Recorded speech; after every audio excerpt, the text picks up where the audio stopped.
Oke, kali ini kita akan membahas mengenai prinsip larangan Pauli dan aplikasinya dalam konfigurasi elektron. Jadi, kita tinjau N partikel fermion yang memiliki fungsi gelombang antisimetri. Nah, fungsi gelombang antisimetri itu dapat dinyatakan dalam bentuk determinan Slater seperti ini gitu ya. Nah, apabila semua partikel berada pada keadaan yang sama, misalkan keadaan N, fungsi gelombang antisimetrinya itu seperti ini. Nah, kita bisa melihat bahwa dengan menggunakan teorema Gauss gitu ya, atau Gauss-Jordan gitu, ketika kita melakukan pertukaran dua baris, itu kita akan mendapatkan determinannya itu menjadi dikalikan negatif 1 gitu ya. Jadi kalau kita pertukarkan 2 kali gitu ya, ini kita dapatkan negatif 1 pangkat 2 gitu. Jadi setiap kali menukarkan satu baris, itu kita kalikan determinannya itu dengan negatif 1. Artinya apa? Kalau kita lakukan pertukaran itu determinannya sama dengan negatif 1 dari determinan aslinya, berarti determinan awal itu sama dengan negatif 1 dengan dikalikan determinan awal gitu ya. Jadi determinan sama dengan minus determinan gitu ya.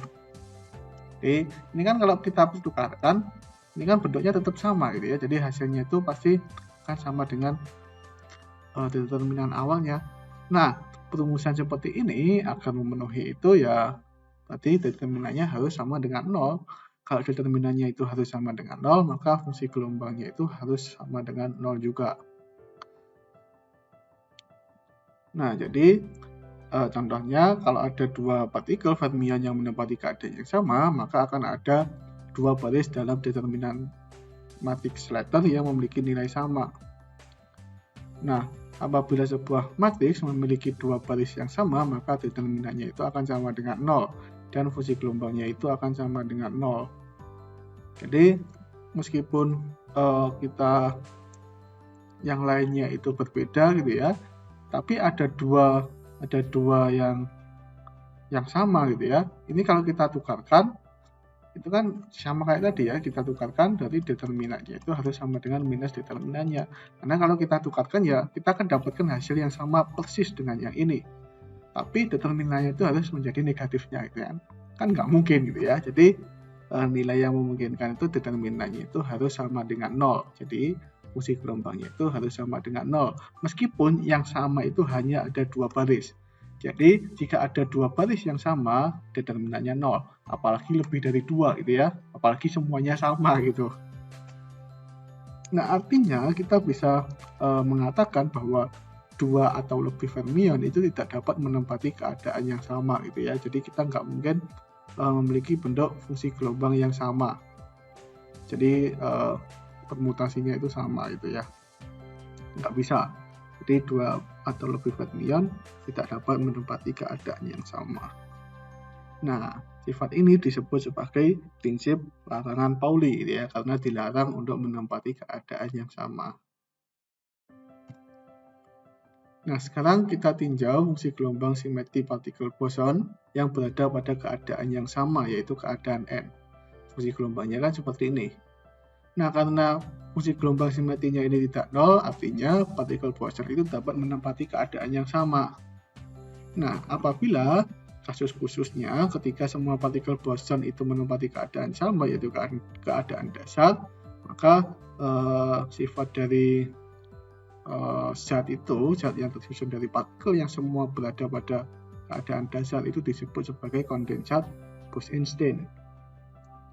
Nah, kondensat Bose-Einstein ini adalah sifat zat kelima yang didapatkan dari suhu yang sangat rendah, yaitu mendekati 0 Kelvin. Ya kan ada sifat zat kan ada plasma, gas, cair, padat, dan yang kelima adalah kondensat Bose-Einstein. Kenapa kok harus mendekati 0 Kelvin? Karena pada energi yang mendekati 0 Kelvin itu ya energi partikelnya itu kan sangat rendah sehingga akan mendekati energi tingkat dasarnya gitu. Jadi hampir semua partikel itu berada pada keadaan dasarnya.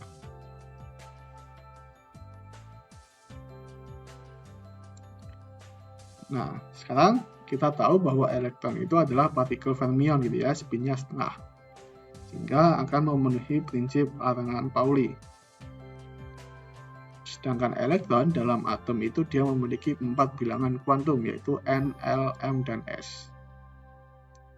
Mengganti salah satu bilangan kuantum itu akan memberikan fungsi gelombang yang berbeda. Artinya keadaan kuantum elektron itu bergantung terhadap keempat bilangan kuantum. Nah, karena elektron itu adalah fermion, maka dua buah elektron itu tidak dapat memiliki dua bilangan kuantum yang sama. Jadi misalkan ada satu elektron yang memiliki bilangan kuantum, misalkan N-nya itu 2, L-nya itu 1, M-nya itu 0, S-nya itu setengah gitu ya. Nah, fungsi gelombang kedua itu boleh memiliki 2, 1, 0, tapi tidak boleh memiliki minus setengah gitu ya. Kalau minus setengah ini boleh karena berbeda gitu ya, berbeda. Kalau setengah ini nggak boleh karena sama gitu ya. Jadi dia bisa memiliki 3 bilangan kuantum yang sama, namun satunya itu harus berbeda. Misalkan ada lagi, misalkan 1, misalkan 2, 1, 1 setengah, itu boleh karena ini berbeda gitu ya. Gitu. Jadi maksimal itu hanya dapat memiliki 3 bilangan kuantum yang sama. Nah, sebuah atom itu memiliki struktur kulit yang jumlah kulitnya itu dispesifikasikan oleh bilangan kuantum utama, yaitu N gitu ya. Nah, urutan bilangan kuantum utama itu dinyatakan dalam huruf K, L, M, N, dan seterusnya. Jadi kalau N-nya itu sama dengan 1, maka disebut sebagai K. Kalau N-nya sama dengan 2, disebut dengan L. 3, M, N, dan seterusnya gitu. Nah, setiap kulit itu memiliki subkulit yang dispesifikasikan oleh bilangan kuantum orbital L. Nah, urutan bilangan kuantum subkulit itu dinyatakan sebagai huruf S, P, D, F, dan seterusnya gitu ya. Dan seterusnya itu apa? Habis D, F. Habis F apa coba? Ya, jadi ada 4 yang paling awal ini, S, P, D, F, kemudian selanjutnya ya urut seperti huruf abjad ya, F, G, H, dan seterusnya. Dan dalam subkulit ini terdapat sub-subkulit atau disebut sebagai orbital yang dispesifikasikan oleh bilangan kuantum azimut, yaitu M. Dan setiap sub-subkulit dapat ditempati oleh 2 elektron dengan keadaan spin yang berbeda, yaitu spin up dan spin down. Nah, sekarang untuk spin.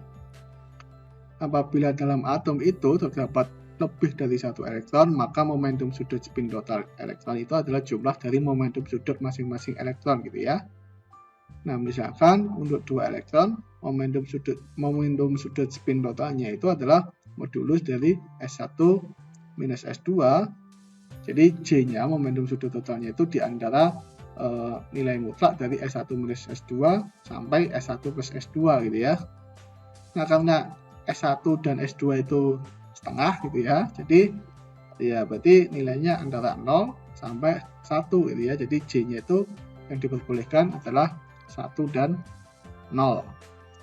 Nah, untuk J sama dengan 1, maka ada 2J plus 1 jumlah keadaan, yaitu ada 3 keadaan.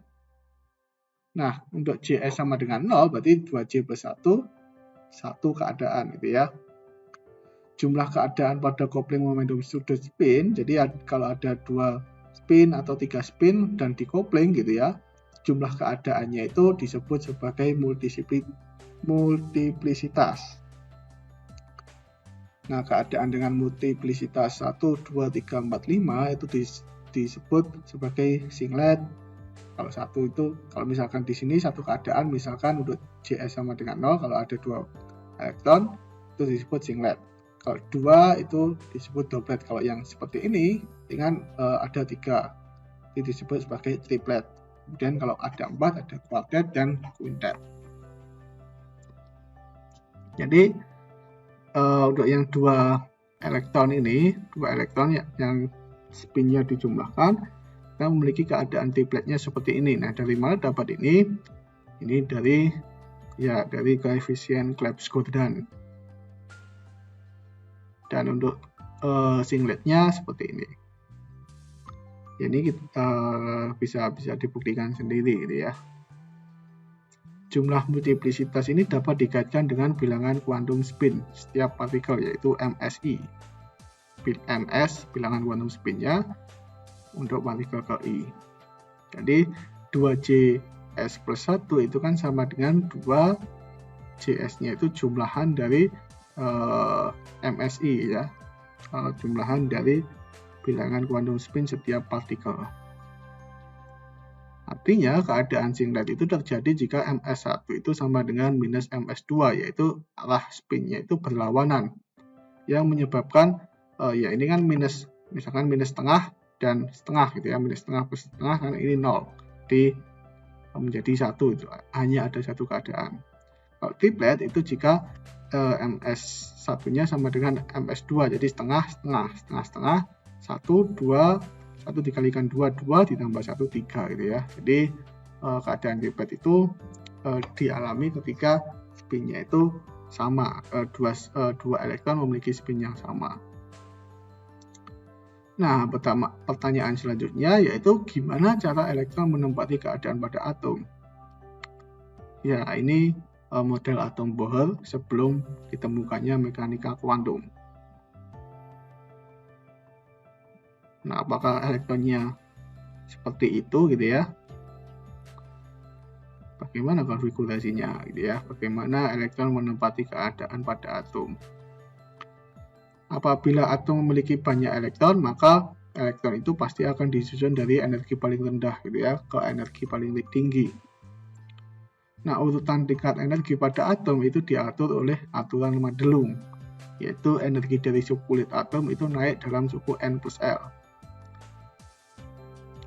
Dan juga apabila nilai N plus L sama, maka energi dengan kulit N lebih besar akan lebih besar juga. Jadi ini koreksi energi gitu ya.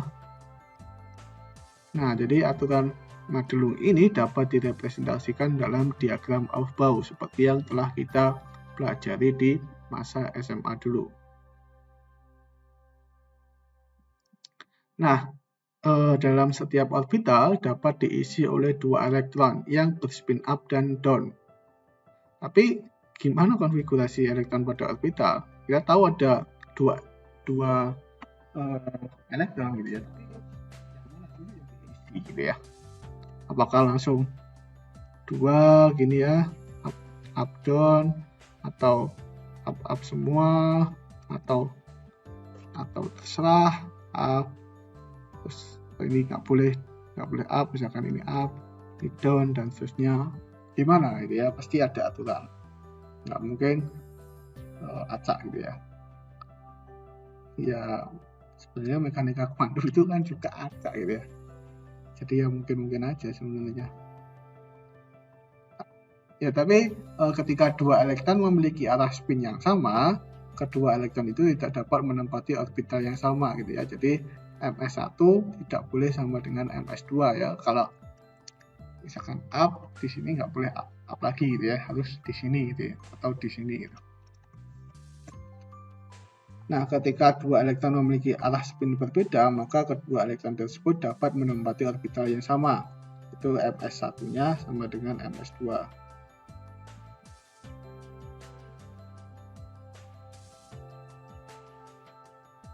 Nah, jadi gimana cara kita menyusun?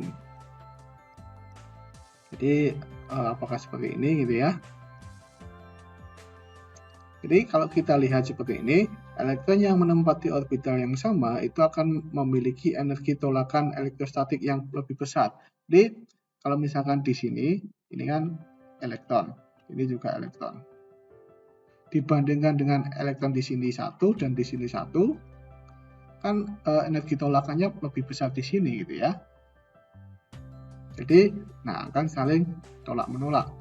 Dan kita tahu bahwa energi tolak-menolak itu adalah energi positif gitu.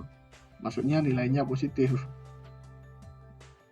Hal ini menyebabkan energi pada keadaan yang memiliki orbital yang sama itu akan lebih besar daripada energi yang memiliki orbital yang berbeda.